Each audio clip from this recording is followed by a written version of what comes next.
It is not close to my heart.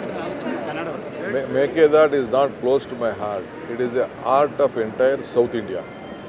Mekedad is a project which helped Tamil Nadu more than Karnataka because we are committed to leave 177 point whatever the TMC has been ordered by the Supreme Court and whatever is there, that we are committed to leave. So we have to protect Tamil Nadu farmers. So in order to, it is a balancing reservoir. Not even a single TMC of water, bucket of water can be used for irrigation except Bangalore city drinking water. For Bangalore city, it is very much important because the population is growing very high. We can't bring water from Krishna. It is only the Kaveri source. So when the balancing reservoir is there, we can have this water. That's all. Apart from that, drinking water, there is no benefit. It's already given a direction. You confirm they have also, whatever the judgment has come, it has come the benefit of both the states. At any cost, it is our bound duty to see that we leave them 177 TMC of water. Last year, more than 400 TMC of water has gone to the sea. Who is responsible? We have not objected them. They are building various dams downstream. But still we have not objected them. We don't want. It is in their land. That is what the discussion happened in the Supreme Court, and they said that they are building in their territory and they will leave you water. That is what the judgment is there. Now, it is our duty. We are not asking for any financial assistance or anything on that issue. Only the power sector will be beneficial. 400 megawatt of power, we can generate power. That is the big benefit for Karnataka. Apart from the drinking water, it is a project to help Tamil Nadu, then Karnataka. ನೋಡಿಯಪ್ಪ, ನಾನು ಖಂಡಿತ ಯಾವಾಗ ಬೇಕಾದ್ರೂ ಅವ್ರ ಜೊತೆ ಕೂತ್ಕೊಂಡು ಮಾತಾಡೋಕ್ಕೆ ಸಿದ್ಧ ಇದ್ದೀನಿ. ನನಗೆ ಯಾವ ತಕರಾರಿಲ್ಲ. ತಮಿಳ್ನಾಡು ಇರ್ಬೋದು, ಕರ್ನಾಟಕ ಇರ್ಬೋದು, ನಾವೆಲ್ಲ ಭಾರತೀಯರು. ಒಂದೇ ನದಿ, ಒಂದೇ ನೀರು ಕುಡಿಬೇಕಾದವರು. ಕಾವೇರಿ ನೀರು ವ್ಯವಸಾಯಕ್ಕೂ ಬೇಕು, ಕುಡಿಯೋ ನೀರಿಗೂ ಬೇಕು, ಪ್ರಾಣಿ ಪಕ್ಷಿಗೂ ಬೇಕು, ಎಲ್ಲರಿಗೂ ಬೇಕು, ಎಲ್ಲ ಇಂಡಸ್ಟ್ರೀಸ್ಗೂ ಬೇಕು. ಸೊ ಇವತ್ತು ತಮಿಳ್ನಾಡಿಂದ ಎಲ್ಲ ಎಷ್ಟೋ ಜನ ಬಂದು ಇಲ್ಲಿ ವೃತ್ತಿ ಮಾಡ್ತಾಯಿದ್ದಾರೆ, ಇಲ್ಲಿಂದ ಹೋಗಿ ಅಲ್ಲಿ ವೃತ್ತಿ ಮಾಡ್ತಾಯಿದ್ದಾರೆ. ನಾವು ಅದಕ್ಕೆ ಬೇರೆ ಮಾಡೋಕ್ಕಾಗ್ತದ? ನಮಗೆ ಇಷ್ಟ ಇಲ್ಲ. ಈ ಪ್ರಾಜೆಕ್ಟು ತಮಿಳ್ನಾಡವ್ರಿಗೆ ಜಾಸ್ತಿ, ಕರ್ನಾಟಕದಿಂದ ಏನಪ್ಪ ಅಂದರೆ ಬ್ಯಾಲೆನ್ಸಿಂಗ್ ರಿಸರ್ವರ್ ಮಾಡೋದ್ರಿಂದ ಏನು ಕಷ್ಟ ಕಾಲದಲ್ಲಿ ಅವ್ರಿಗೆ ನೀರನ್ನು ಏನು ನಾವು ಕಂಪಲ್ಸರಿ ಕೊಡಬೇಕು, 177 TMC ನೀರು ಕೊಡಬೇಕು, ಆ ನೀರನ್ನು ಅವ್ರಿಗೆ ಕೊಡ್ತೇವೆ.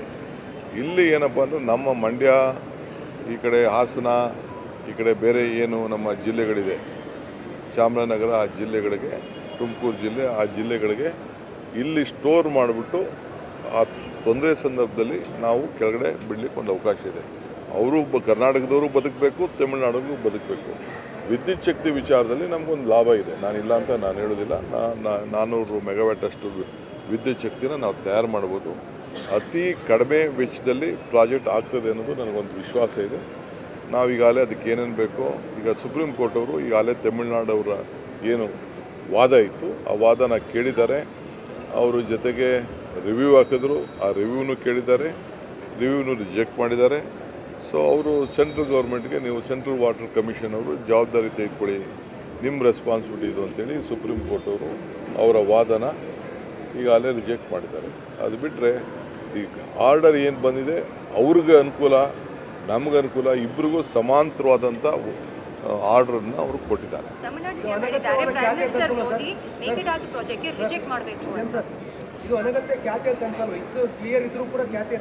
ನೋಡಪ್ಪ, ಅವರು ರಾಜಕೀಯವಾಗಿ ಅವರ ಸರ್ವೈವಲ್ಗೆ ಅವರ ಧ್ವನಿ ಎತ್ತಬೇಕು. ಎಲ್ಲ ಪಾರ್ಟಿಯವರು ಅದಕ್ಕೆಲ್ಲ ಒಟ್ಟಿಗೆ ಸೇರಿ ಅವ್ರು ಮಾಡ್ತಾರೆ. ಅವ್ರ ವಾದ ಎಲ್ಲ ಮಾಡಾಗಿತ್ತಲ್ಲ. ಜಡ್ಜ್ಮೆಂಟು, ಸುಪ್ರೀಂ ಕೋರ್ಟ್ ಜಡ್ಜ್ಮೆಂಟು, ಅದು 3 ಮೆಂಬರ್ ಜಡ್ಜ್ಮೆಂಟು ಬಂದ ಮೇಲೆ ಇನ್ನೇನು ಮಾಡೋಕ್ಕಾಗ್ತದೆ? ಈಗ ನಮಗೆ 177 TMC ಬಿಡಬೇಕು ಅಂತ ಹೇಳಿದ ಮೇಲೆ ನಾವು ಒಪ್ಕೊಳ್ಳಿಲ್ವಾ? ನಾವು ಈಗ ಬಿಜೆಪಿಯಿಂದ ಆಯ್ಕೆ ಆಗಿರೋ ಸಂಸದರು ಇದ್ರ ಬಗ್ಗೆ ಹೋರಾಟ ಮಾಡಬೇಕಲ್ಲ ಕೇಂದ್ರದಲ್ಲಿ?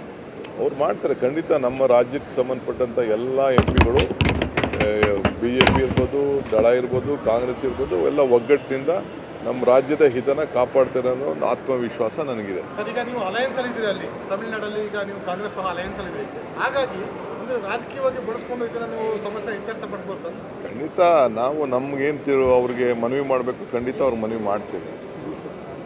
ಇದರಲ್ಲಿ ರಾಜಕಾರಣ ಏನಿಲ್ಲ. ಇಬ್ಬರಿಗೂ ಒಳ್ಳೆಯದಾಗುವಂಥ ಒಂದು ಪ್ರಾಜೆಕ್ಟು ತಾಳ್ಮೆಯಿಂದ ನಾವು ಇಬ್ಬರೂ ಈ ಜನರ ಹಿತ ಕಾಪಾಡಿಕೊಂಡು ಹೋಗೋಣ. ಸರ್ ಬಿಜೆಪಿ ಉಚ್ಚಾಟಿತ ಶಾಸಕರ ಮಾತುಗಳು ನಿಮಗೆ ಏನಾದ್ರು ಯಾಕಂದ್ರೆ ನಿಮ್ಮ ಜೊತೆ ಕಾಣಿಸ್ಕೊಂಡಿದ್ದೀವಿ ಎಷ್ಟೇ ನೋಡಪ್ಪ, ನನ್ನ ಜೊತೆ 224 ಜನನೂ ನನ್ನ ಜೊತೆ ಭಾಳ ಆತ್ಮೀಯರಿದ್ದಾರಪ್ಪ. ನಾನು ಚೀಫ್ ಮಿನಿಸ್ಟರ್ ಆಗಿರೋದು 224 ಜನ ಶಾಸಕರಿಗೆ ಚೀಫ್ ಮಿನಿಸ್ಟರ್ ಆಗಿದ್ದೀನಿ ಹೊರತು ನಾನು BJP ಅವ್ರಿಗೆ, ಕಾಂಗ್ರೆಸ್ ಅವ್ರಿಗೆ, ದಳದವ್ರಿಗೆ ಅಂತ ಅಲ್ಲ. ಎಲ್ಲರೂ ನನ್ನ ಬ್ರದರ್ಸೇ ಅವರೆಲ್ಲ. ಅವರು ಬಹಿರಂಗವಾಗಿ ಹೇಳಿದ್ರು, ನಾವು ನಮಗೆ ದೃಷ್ಟಿಯಿಂದ ಕಾಂಗ್ರೆಸ್ ಅಭ್ಯರ್ಥಿ ಪರವಾಗಿ ನಿಂತಿದ್ದೀವಿ ಅಂತ. ಮುಂದಿನ ನನಗೆ ಗೊತ್ತಿಲ್ಲ ಅದು, ಯಾಕೆಂದರೆ ಅವ್ರದ್ದು ಕಾನ್ಫಿಡೆನ್ಷಿಯಲ್ ಓಟು. ನನಗೆ ನಾನು ಕಣ್ಣು ಹಾಕ್ಕೊಂಡು ಇಲ್ಲಾಂದರೆ ಕನ್ನಡಿ ಹಾಕಿ ದುರ್ಬಿ ಹಾಕಿ ನೋಡೋಕ್ಕಾಗ್ತದ? ಅದು ಗುಪ್ತ ಮತದಾನ. ಆ ಗುಪ್ತ ಮತದಾನ ಏನಿದೆಯೋ ಅಂತ ಗೊತ್ತಿಲ್ಲ. 6 ಗಂಟೆಗೆ ಗೊತ್ತಾಗ್ತದೆ, ಆಮೇಲೆ ಮಾತಾಡೋಣ. ತಿರುಪತಿ ತಿಮ್ಮಪ್ಪನ ದರ್ಶನಕ್ಕೆ ಹೋಗ್ತಾ ಇದ್ದೀನಿ.